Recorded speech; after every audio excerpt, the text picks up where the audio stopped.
Ang pangako ng Diyos, alam nyo, sa Jeremias 30:19, ganito po ang nakasulat.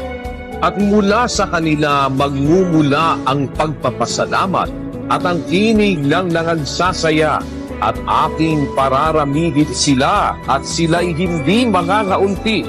Aking ding luluwalhatiin sila at sila'y hindi magiging maliit. Nakita nyo, sabi ng Diyos yan pangako ng Diyos yan aking pararamihin sila, sila'y hindi mangangaunti. Kaya ito pong iglesia ito, hindi kumukunti ito dumadami ito, lumalaganap ito.